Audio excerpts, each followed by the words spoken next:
Hey guys, hope everything's going well. You guys know the drill. Smash the like button, subscribe if you haven't, and comment down below. All right, today I wanted to talk about sports cards and sentiment and how I'm going to analyze it moving forward. In the past, I used to watch YouTube videos and see what people were saying, and I noticed a lot of bear sentiment, but I wanted to go back before I get into this. Google Trends. This was not my idea looking into this. This was NBA Top Shot. I know the graph was messed up, but this was what it was in February of this year, the sentiment. And that's when I was telling people I would not touch NBA Top Shot. I did not get into it, but there are a lot of people getting into it. And then a lot of people who were buying here got screwed over. And I warned people about that. And now no one is buying Top Shot. Now, I wanted to look at the Google Trends the past year, and over here is 100, the highest sentiment possible.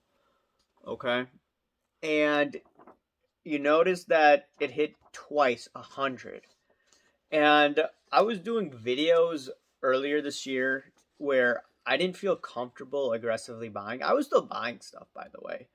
I made some purchases that I regret buying at those prices. I bought, for instance, some Fortnite unopened boxes. I could get that probably half the price that what I bought it at. It is what it is. I don't regret it. I'm still going to be buying that in the future. But once again, high sentiment here, and then we see the price of cars go down, and the sentiment right now I think is about 60 something. And this is just Google and how they come up with just their search trends. And I look at it in terms of sentiment because there's no real thing out there to show any sentiment in sports cards. People may talk about what they're feeling. That's about it. And I wanted to look at a longer chart of sentiment or the Google Trends. This is January of 2004 to right about now.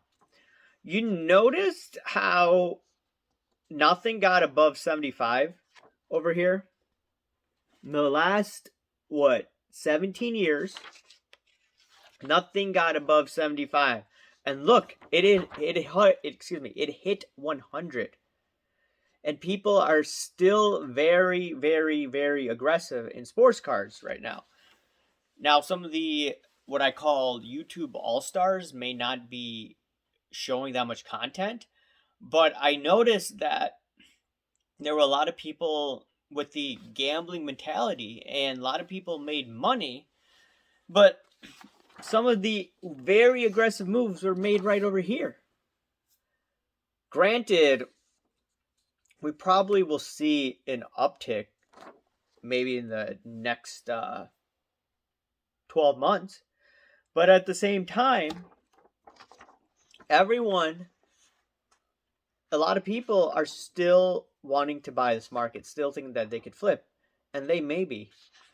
But here's the thing.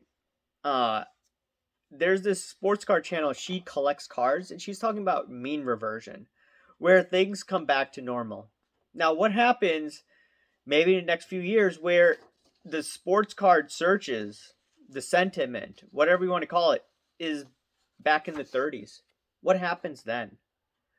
What's going to happen to the sports card market at that moment? That's what I'm thinking of. And like I mentioned before, I believe even though we have inflation right now, even though we have negative real interest rates, I believe that's going to turn positive in the next few years. And if that happens because the whole market is crashing, people are moving to cash, what's going to happen to sports cards? It's going to go down. What's going to happen to the sentiment? Sentiment I expect to go down. And that's when that sentiment goes down, when we see positive rates and we see more supply coming from PSA, that's what I'm going to be looking at.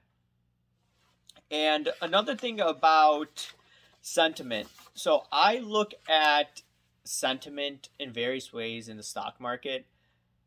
There's a bull bear index. There's a CNN fear and greed index. I know some people don't like CNN, but they have this really good fear and greed index. And last year, the index was at 1. Everyone was fearful. This was March in 2020. And sentiment was so extremely bearish.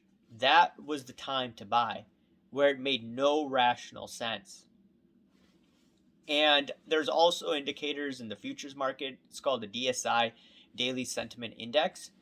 And when that is very high or very low, usually you see mean reversion. So if the sentiment is in the high 90s for a few weeks, that sentiment's going to go down and that asset price is going to most likely go lower. And if you see something like a DSI of 4, there's so much bearishness that that sentiment is going to go higher and the asset price should go higher.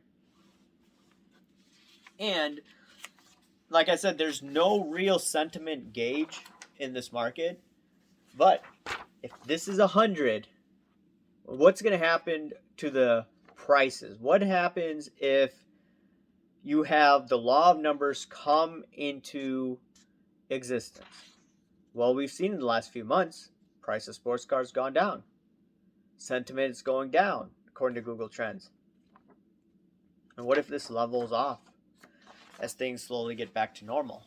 Like I told you, I was back in the office Thursday. I was playing some ping pong, like I was telling you. What happens when I go back to the office 3 days a week? Things are starting to get back to normal. People are going to spend less money on sports cards, and they're going to maybe go to a game. Stadiums are packed now. Anyways, let me know what you think about sentiment. I'm going to be following this very closely. If we see extremely bearish sentiment on Google charts, maybe that's a time to speculate. That's maybe when sports cards are going to go aggressively higher again. This is what I'm looking at right now. And there have been many times where the sentiment is close to 0. That's a good time, in my opinion, where things will go the other way. And in March and May of this year, it hit 100. So naturally, the sentiment goes lower, prices go lower. And that's where we're at right now, guys. Anyways, these are my thoughts on sports card sentiment.